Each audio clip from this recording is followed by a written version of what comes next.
Jüri rauasulatuskoht on üks Eesti vanemaid. Juba paar tuhat aastat tagasi sulatati Pirita jõe ääres soomaagist rauda. Vaskjala muinaskihelkond oli Rävala maakonna keskmine osa Vomendagana ja Rebala vahel. Kihelkond oli rahvarohke.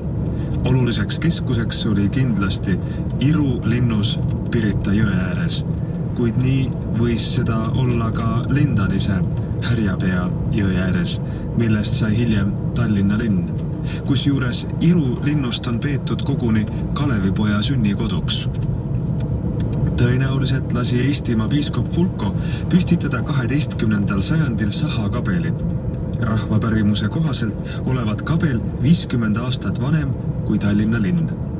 Arheoloogilised leiud kinnitavad seda.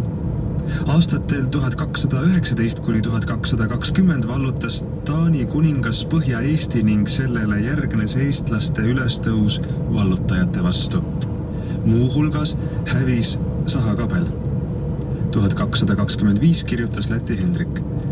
Ja eestlased tulid välja oma linnustest, ehitades taas üles oma mahapõletatud külad ja oma kirikud.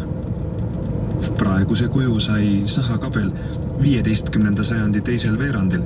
Sellisena on see Eesti vanim, terviklikult säilinud katolikuaegne kivikabel maal. Kabel või kirik oli ka Lehtse külas Nabala lähedal ja kihelkonna keskel praeguse Jüri kiriku kohal. Rahvajutu järgi asunud Jüri kirik esialgu Aruküla metsas, hiljem Limukülas Matsutalu põllul. Koha pärimus näib viitavat katolikuaegsetele külakabelitele, milliseid võis olla rohkemgi. Hiljemalt 1401 oli Vaskjala Jüri kirik oma praegusel kohal. Kivikirik ehitati tõenäoliselt 14. sajandi keskel.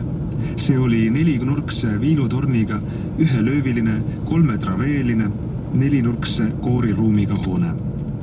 1535 teenis Jüri kogudust luterlik pastor Benedikt, seejärel kohalikku päritolu Hans Kuhn.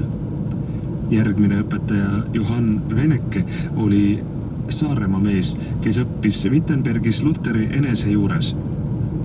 Liivi sõja hakul läks ta tagasi Saaremaale.